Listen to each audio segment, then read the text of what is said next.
Welcome to Education Today, the Guest Teacher Edition. I'm your host, Solanke. After 15 years as a secondary English teacher, I stepped away from the classroom and took a 1-year hiatus. Now I'm back in a completely new capacity. I'm a substitute teacher, and I get to experience teaching all grade levels and subjects from kindergarten to 12th grade in a brand new school district. Join me as I document my journey seeing education through a brand new lens with a different angle.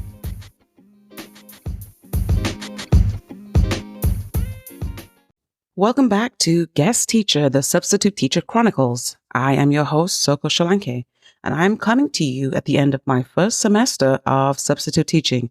It has been a wild ride. And I'm coming to you now to report to you all the crazy shenanigans that happened during that last week of school. It was a hot mess. A hotter mess could not be found anywhere.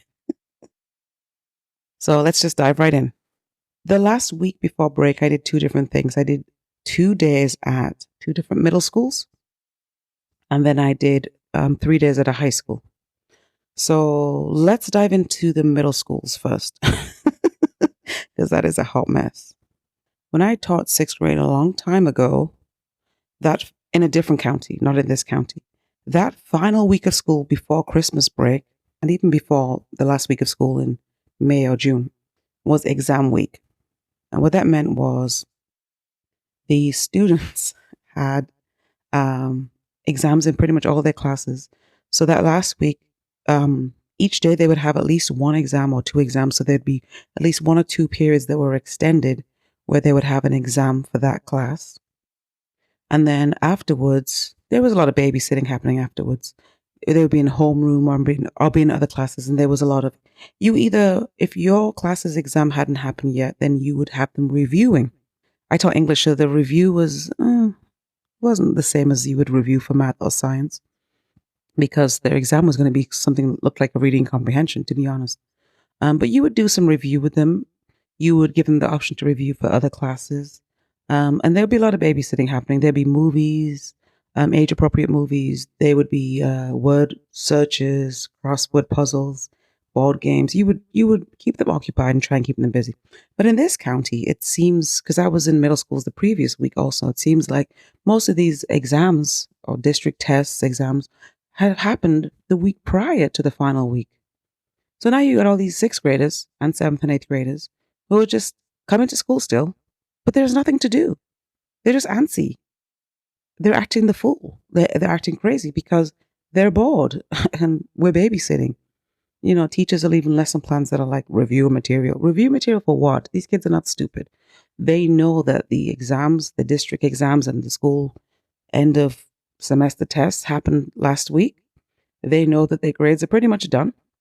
Because the schools I was in the prior week, the middle schools, the teachers seem to have deadlines for grades to be put in that were like the penultimate week, the second to last week of school. So, which means that a lot of the teachers were not accepting makeup assignments that final week. So it's not even a situation where you can tell the kids, well, your grade is so-and-so, try and make it up. Because a lot of teachers have cut them off at that point. Oh, supposedly. I don't know if it was a true cutoff. You know, sometimes you got to fake it to try and like put some fire underneath them.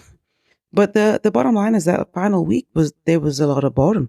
These kids had nothing to do. We were babysitting. It was like, I left there thinking, I hate 6th graders. They're horrible. They were so bad. They were so bad. And at one point in one class, I told them, I don't blame you guys. I do not blame you. I blame the school and the district for having your exams the prior week. So now there's nothing to do. There's nothing to do. I do not blame you for your boredom.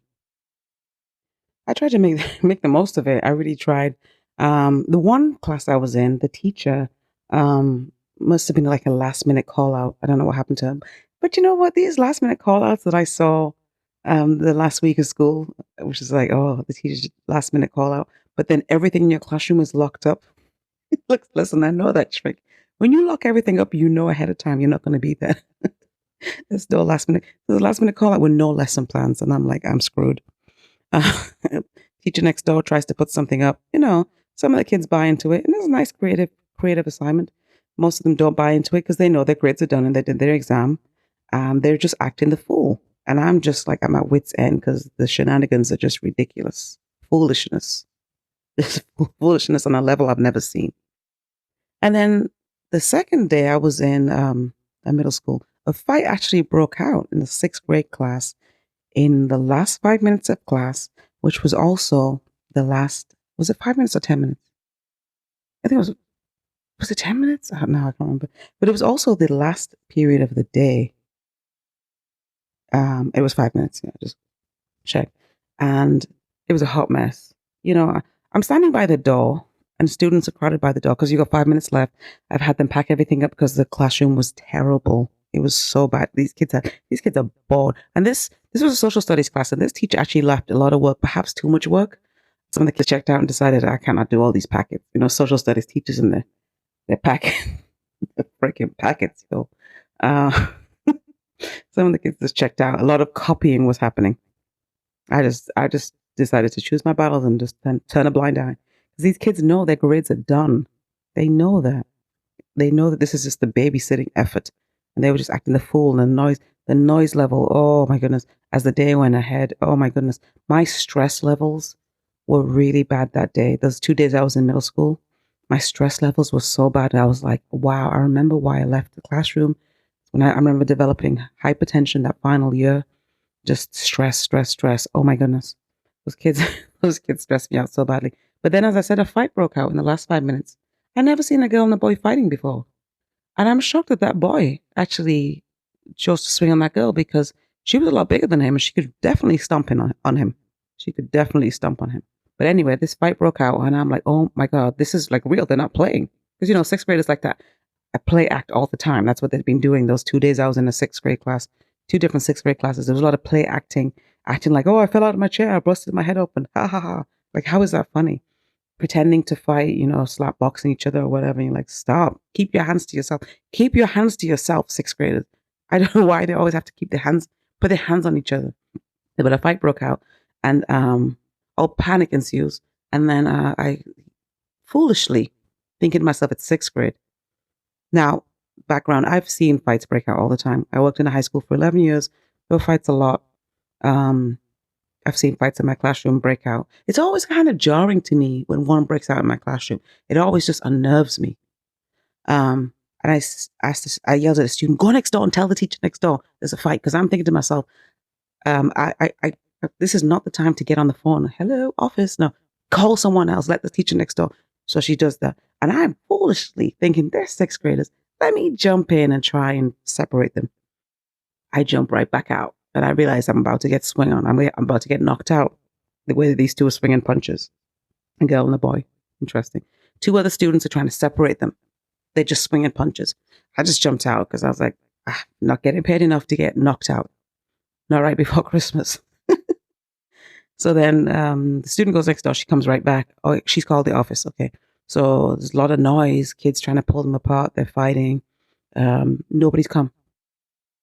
I pop my head out the door. I see the teacher next door. She also has her head out the door. Some other kids behind her trying to get out to see what's happening because there's a lot of noise coming from my classroom. A lot of yelling, a lot of noise.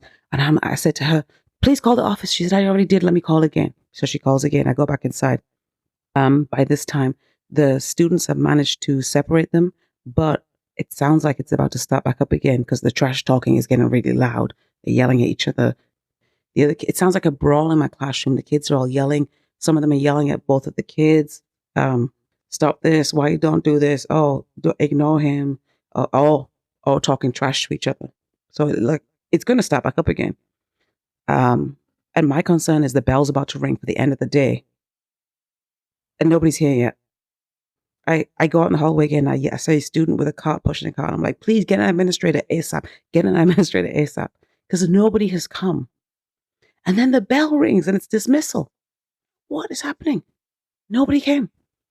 So then I'm like, I yell at all the kids because they're all trying to, I have to leave and get my bus. It's like, your bus is not leaving without you. I'm like, nobody's leaving. So we get an administrator here to sort this mess out. And they're all yelling at me and yelling at each other.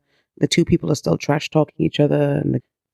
And I look out the door again. By this time, 5 minutes have passed. Was it 5 minutes or was it 10? 5 minutes have passed.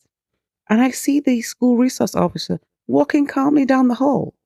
The dismissal has happened already. Kids have already poured out of other classrooms. And he's walking calmly.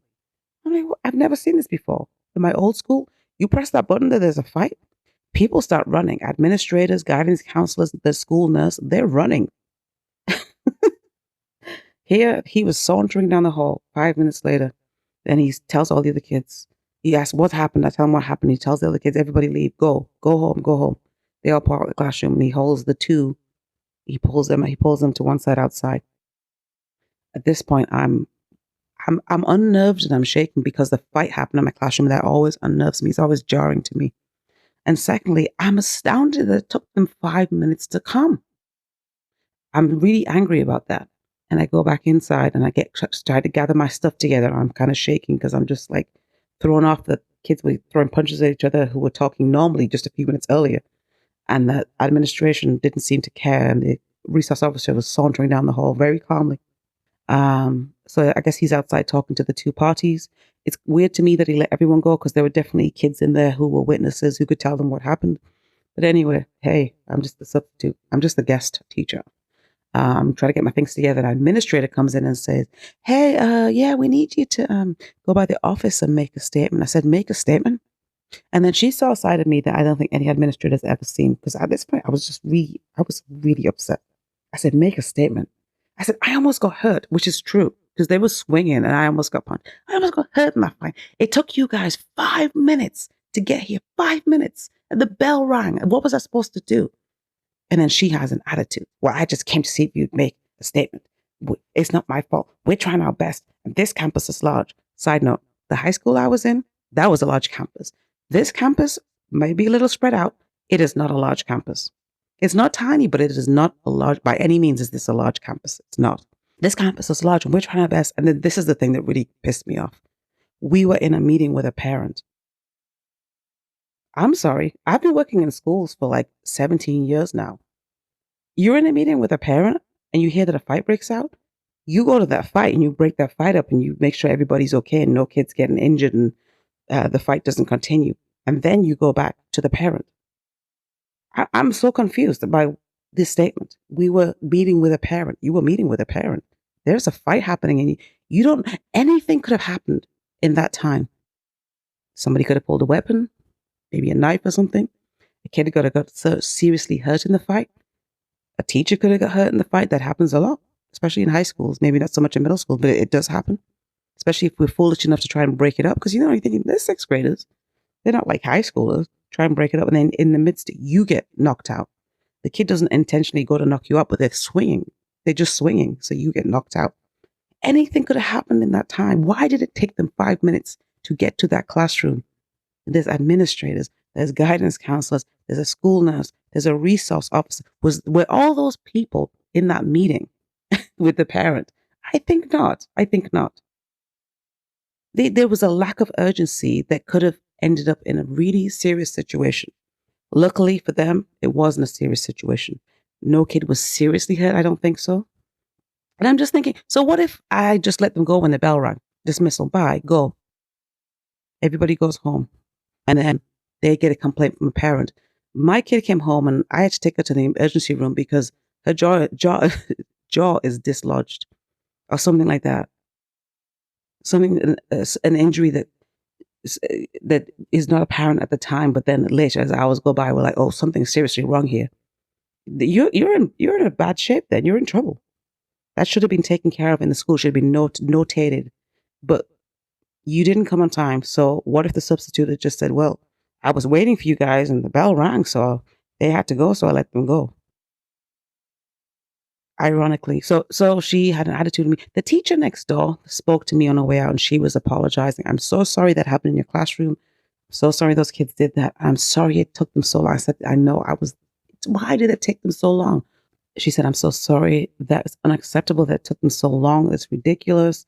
And she apologized to me and she, she was very apologetic. In my mind, I think I'm not coming back to this school because they have a lack of urgency about emergency situations or situations that could turn into emergencies. They have a lack of, and the poor teacher was so apologetic and she was just, and it's not her fault. The administrator stormed off in a huff. I went into the office I told the secretary, I'm supposed to make a statement. I'm not making a statement at this time. I'm going home because I'm too upset. I need to leave this campus. You can call me. She said, okay, I understand. And I'm so sorry. Here's my email address. You can email me the statement later. The irony is, as I was walking out of the building where the classroom was, I looked up and I saw a sign. And the sign said, and the sign was a custom sign with the school's like colors and logo. And it said, every second counts.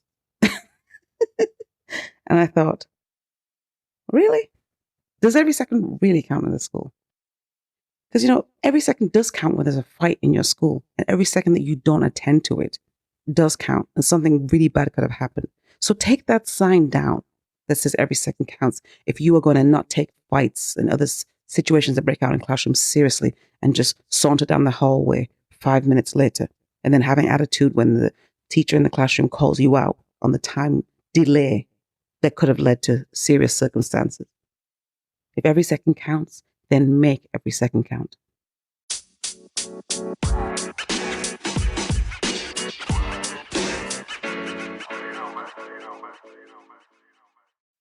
So now let's switch to the shenanigans in high school in the last week of school. I was in the same high school for 3 days. I witnessed teachers giving students, because a lot of these teachers I've been covering for in high school, it's not that they're not there. They're there, but they're proctoring and doing other things. So they'll pop in or talk to the students in the first period before they leave. And these teachers are giving these high school students the opportunity to fix their grades. Many of these grades are Fs and Ds, giving them opportunities to bring those grades up. Unlike the middle school teachers who were cutting kids off on makeup assignments the week before the last week, these high school teachers were pushing it. We got 1 more week left. I'll give you till Wednesday. I'll give you till Thursday. I'll even give you to the last day to make up these assignments. And students was still choosing not to do these assignments. Complete lack of delayed gratification. They were choosing to sit and play on their phones and socialize with their friends. And they had nothing else to do. Make up these assignments. Many of the kids who were making up assignments, not all of them, many of the kids, it is very evident to me walking around the classroom that they were copying these assignments from other students. Copy, turn it in. There you go. I get my grade. It's 7 weeks late, but I get my grade. It's 3 weeks late, but I get my grade. Perhaps not a full grade. I don't know what the teachers are giving. But a lot of students who were making up the work were just copying from other students and handing it in. And many students just chose not to fix their Fs and Ds and just sit and just put their head down or play on their phone and socialize. And I've experienced that before. It's like at that point, what do you do as a teacher? You have done everything. You've done all the teaching. You've given them opportunities. You've given them extra opportunities. You've extended deadlines. And still, they will not drink the water. You've brought the horse to the water. They will not drink the water. What at that point do you do when the parent now turns around and blames you for their kid failing? When the parent can even see the grades online the whole time? What do you do when admin says, well, you have too many kids failing in this class. You have too many Fs and Ds. And you give them every chance. Why is it always on the teacher? Why is it always on the teacher? Perhaps because I'm an adult, but I wasn't always an adult.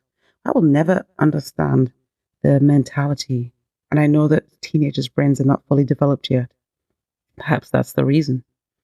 And just never understand it when the teacher's saying you didn't turn this assignment and you have an F and it's a 0 and it's bringing your grade down, but I'm going to give you an opportunity to fix it. And then you just sit in class and do nothing. Like at that point, why did you come to school? Why? So at least in high school, they had exams. They had final exams this week. So they had like 2 exams a day, and then the rest of the time was either filler. But even that to me is a little weird because in the county that I came from, the last exam week, the high schoolers come to school and in the morning they take 2 exams and they're done by like 11 or something, 11:40, something like that. And then they go home. It's not just the kids whose parents sign them out that go home. It's not just the kids whose parents can afford to buy them cars that drive home. Everybody goes home because the buses leave 10 minutes after that second exam. So they were in school for 4 hours and during exam week in the county that I taught in for all those years, high schoolers. and then they leave. And this happens the last week before Christmas break and the last week of school. But in this county, they have these high schoolers here the entire day. And every school seems to structure the day differently. Some might have an exam in the morning and an exam in the afternoon. Some might have two in the morning. But it just doesn't make any sense to me. And then there's just so much downtime for kids to be in the hallway and in the restrooms and just up to no good, causing trouble, just fooling around. The poor admin in this school is just trying to chase everybody in the hallways and the bathrooms and get people back into classrooms. But the district really needs to change that policy to the policy of the neighboring district where test them and send them home. Test them and send them home. Because one thing is that frees up the teachers. These poor teachers, they're testing these kids and then they're stuck in the classrooms with them all day. They have to go through all their periods. But when are they supposed to grade their papers? Especially all these makeup papers they're taking late.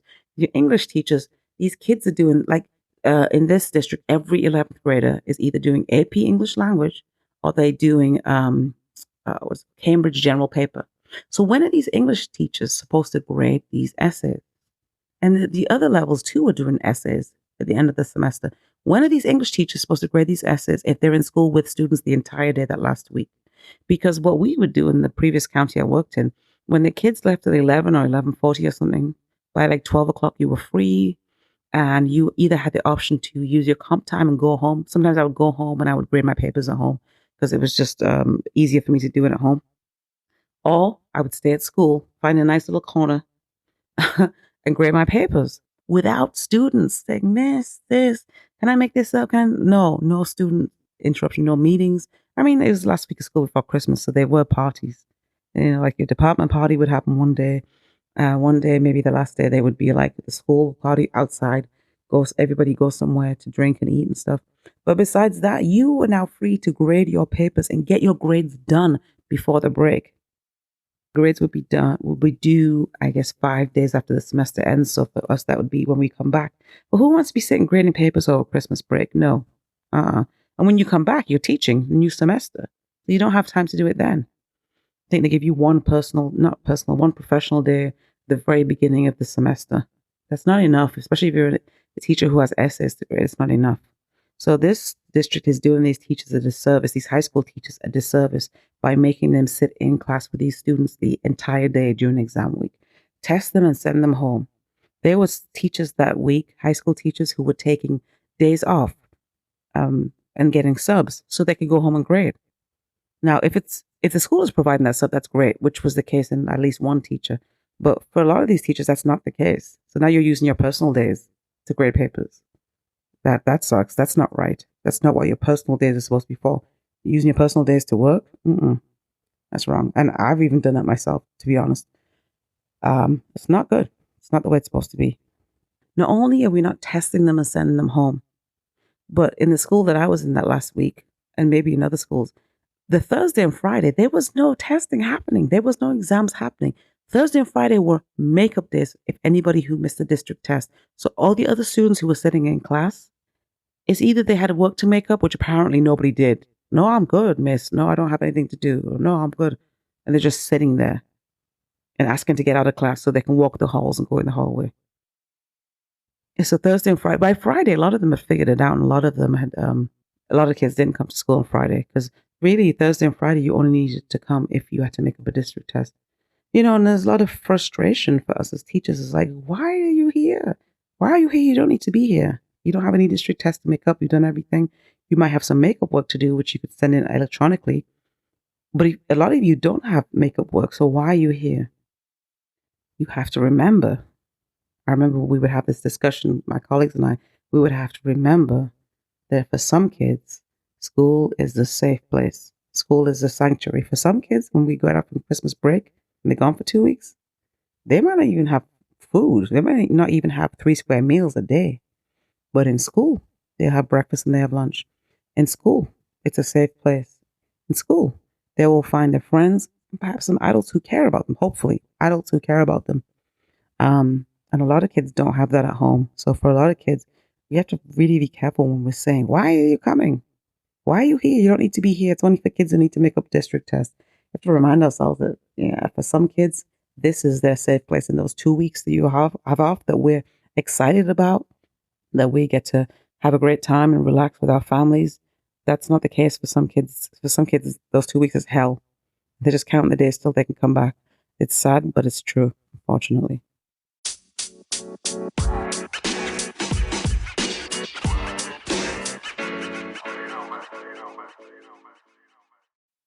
There was a situation that happened in the last day of the high school that was completely unnecessary.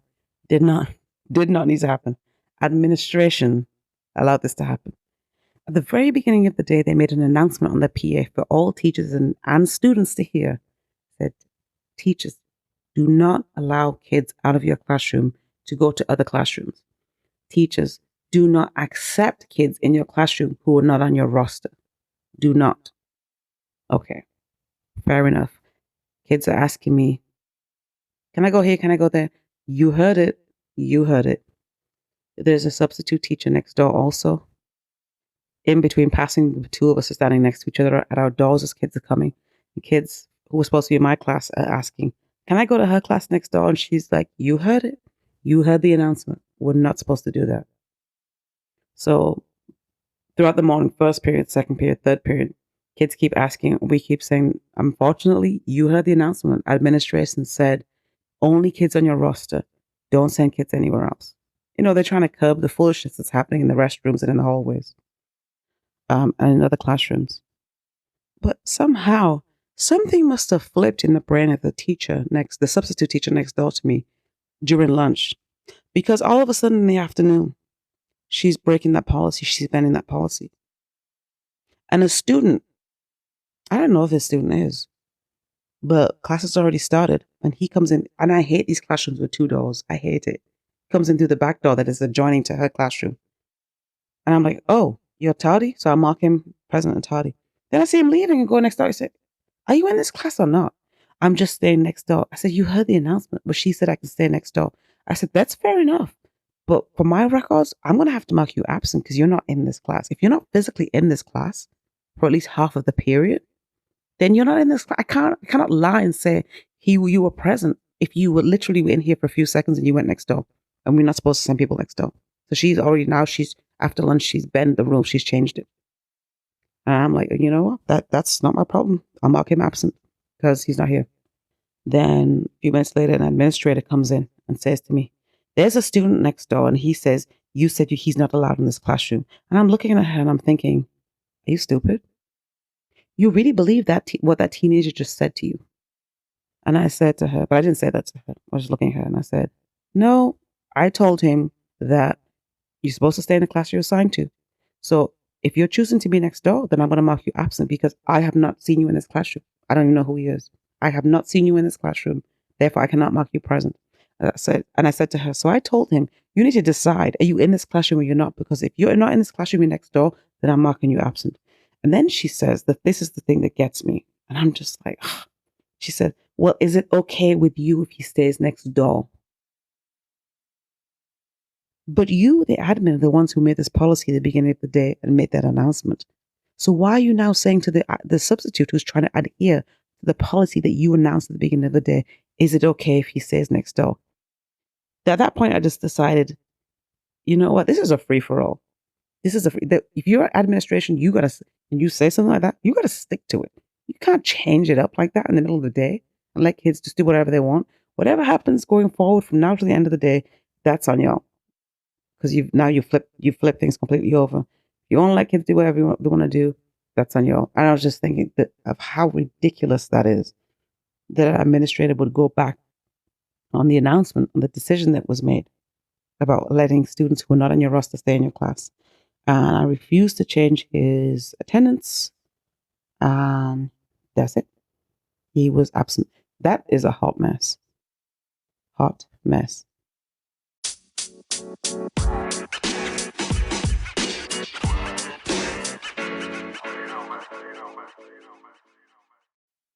Let's talk about bully students. Students who try to bully teachers, especially if they see you're a substitute. Unfortunately, you're messing with the wrong one, sister, because I'm not just a substitute. I've been teaching for a long time. Longer than you've been alive, actually. So all these shenanigans you're trying, no. There's this girl, very foolish. I'm listening to this conversation she's having with her group of students. And the conversation is about the teacher that I'm substituting for. Oh, how dare she accuse me of cheating? Can you believe she accused me of using AI to write this essay? I'm going to write her a strongly worded letter. I'm going to write a strongly worded. I mean, can you imagine that? And think about how stupid it is. She used an AI detector to accuse me of doing AI. Think about that. She's using an AI detector. And I'm thinking, you're stupid. You are stupid. And she's going on to her friends and making all these. And she's saying things that to me are very incriminating. As a teacher who's been there with students who lie. I don't even have a computer in my house. All I have is my cell phone and Alexa. How could I possibly cheat by using AI? This is ridiculous. I'm going to write her a strongly worded essay, a strongly worded letter. I'm just thinking, you're going to make a fool of yourself. That's all you're going to do. You're going to make a fool of yourself. Because for that teacher to accuse you and put a 0 in, that means that she knows what she's talking about and she has proof. And then one of her friends says to her, and remember that we've been told, don't let students out of class. One of her friends said, you should CC the principal or an administrator. Yes, I'm going to CC the principal and the other administrators because she needs to know. She can't do this to me. So then she tries to CC the principal and she's like, oh, it's saying that students can't email admin. Students can't CC admin. Oh, what am I going to do? And then one of her friends says, you should go directly to the admin. Yes, that's what I'll do. And then she gets up and she stumps towards my desk like she's in charge of the classroom. And I have to also add that she's in full Harry Potter garb for some reason. Not sure why. That just makes it even more ridiculous. Excuse me. And I'm like, no, I need to go to administrator. I said, the reason you're going to an administrator is not an emergency. You can go during your lunch. But I need to go now. No, you don't.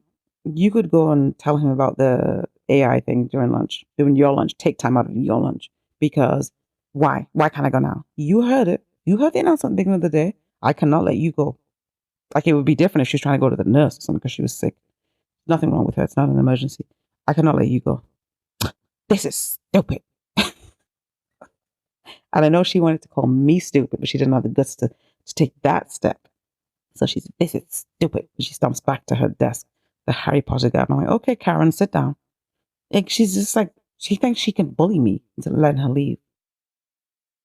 And so she can go and report this teacher, the one that I'm subbing for, about. And I'm just thinking to myself, because I've been in this situation before. And I really wanted to say this to her, but I didn't even waste my breath. I said, before you make this accusation against this teacher, make sure that you are 100% sure that you are telling the truth. Because if you are lying, you're going to look like a darn fool when the teacher shows the evidence, parts of your essay popping up online. Because it's not just that the AI detector will detect AI, it's that it will show the teacher where online you got it from. She'll be able to pull it up, parts of your essay, and you're going to look like a darn fool. So before you take that step of CCing the principal and writing this strongly worded letter to try and force her hand to give you a grade for an essay that you know damn well you cheated on, you better just take a good look inside because you're going to look like a darn fool. I've had this happen before. I remember when I put a 0 in for a student, I said, let me call the parents. And I didn't get around to calling the parents. I was going to call them later. That before the day ended, they'd sent the student to my classroom. My mom and dad, they want to know. I said, oh, because you cheated. I didn't cheat, blah, blah, blah, blah, blah, blah, blah. And my mom was touching out. So I don't know what happened, but somehow I couldn't email her back. Maybe because I was leaving, so I text her, which I never do. Big mistake. It's either I text her or I try to call them on my phone because I was trying to leave school or something like that instead of using the school's phone. Big mistake. That evening, they were blowing up my phone. We need to see proof. I'm thinking, it is evening time. It is not that serious. Just chill. We will have a meeting in school tomorrow, whenever. When the mother finally came, because they demanded ahead of time to see the proof. And I was like, no, come to the meeting. You want to have a meeting? Come to the meeting. I had this entire essay printed out from different parts of the essay. Different parts of the internet. Every part of his essay came from a different part of the internet. And I was able to print it out and highlight his entire essay and color code it according to which part of the essay and show them the printouts from the essay, match it up. By the end of that meeting, that woman who had an attitude, the mother had an attitude with me at the beginning of the meeting, was so nasty. At the end of that meeting, she was in tears because she was so embarrassed at what her son had done. She felt humiliated. She was so pissed off at him. She was so embarrassed. And I believe the same thing will happen to this girl. Because it was obvious from what she was saying that the teacher was right. But instead of just admitting that she cheated, she was trying to build up this, I don't know, this support system of students to believe her. I don't know what they were going to do, go and rally the principal or something to force the teacher's hand to change her grade. No, you cheated. You cheated. Don't try and bully. Now she's trying to bully the teacher. She's trying to bully me to let her go somewhere. Trying to bully the teacher by sending her a strongly worded email and CCing the principal. Whatever, girl, go sit down. Go have a seat. Go have several seats. You cheated. You used AI. The same student was in the same class the next period after lunch. And she was just being very passive aggressive, telling students as they came in, don't ask to go anywhere because she's not going to let you go. Just sit down, girl. Just sit down. And then the other student, the one who I think same student who decided to sit in another classroom. I think the next period, he was in the classroom with me because he had, oh no, it's a different student. No, yeah, it's the same student. He had that class back to back. He had two different periods. Like this teacher taught three different things actually: reading, English, and creative writing. So the Harry Potter girl who was cheating, she had creative writing and English.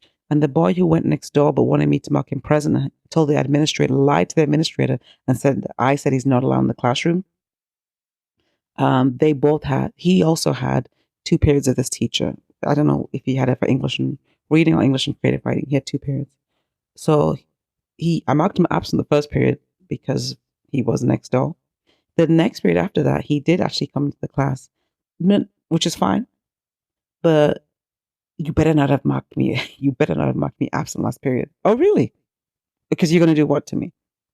And then my attendance was still there because I send the attendance the next period because it's constantly, especially in this school where students, they have a serious tardy issue where students just waltzing into class, 5 minutes tardy, 10 minutes tardy, 15, 30. So as much as they're not waltzing in towards the end of class, if they're there for half the period, I got to mark them.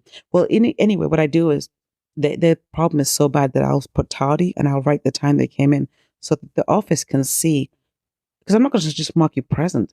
Yes, this kid was present, but this kid came in 5 minutes towards the end of class or 10 minutes towards the end of class. So now it's on you, the school, to figure out where this kid was in between the previous class and this one. Because if I just mark you present because you showed up in the last 20 minutes, then it comes down that something happened on campus and you were involved or you were suspected to be involved. Well, now I've marked you present and signed my name to that. I'm not doing that. No.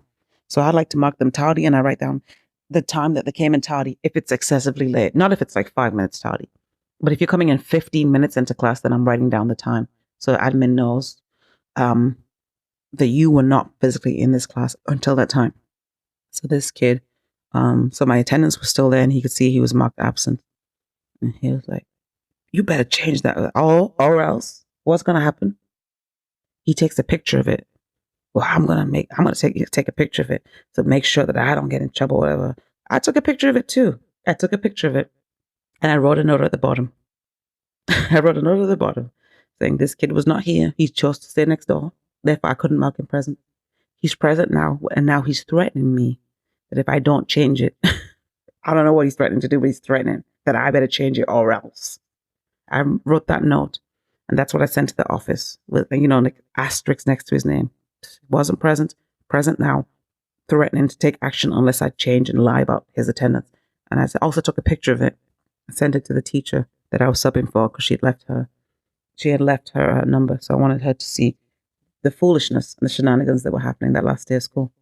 And the school can do whatever they want to do with it. And with it being the last day of school, I wouldn't be surprised if they do nothing with that information. But it doesn't matter.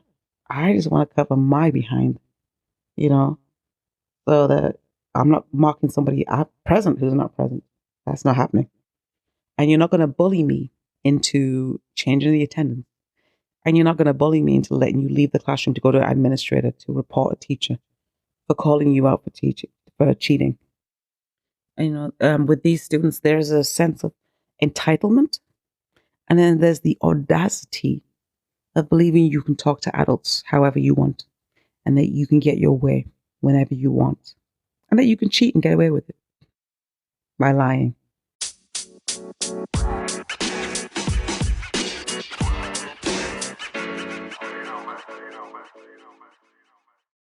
So that is it. That is how my first semester as a substitute teacher ended. It was a hot mess, a hot, stinking mess in middle school and in high school. I probably would not do the last few days of the semester again. I would leave that mess to the school. I'm even thinking when school starts in January, don't be there the first day. Nah. Maybe even the first 2 days. Don't be there. Nah. Let the teachers whip the kids back into shape for a few days. Because, they're going to be off their routine. They're going to be acting the fool, thinking it's still holiday time, trying to take a nap, playing on their new devices. No. No, let the teachers handle that. And then let me just swoon in afterwards when things are calmer. Because that is just a hot mess. Thank you for listening throughout the chronicles of my first semester.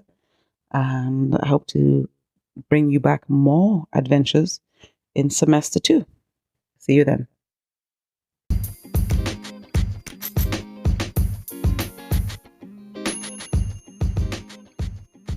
Well, thank you for listening to this episode of Education Today. We'll be back next time with more current topics on all things education. In the meantime, you can email any questions or comments you have about the show to edtodaypodcast@gmail.com. If you enjoy the show, please hit the subscribe button and consider leaving a review on whichever platform you are listening. We are listener supported, so if you are able to give a one-time or monthly donation, check out the show notes for ways in which you can give.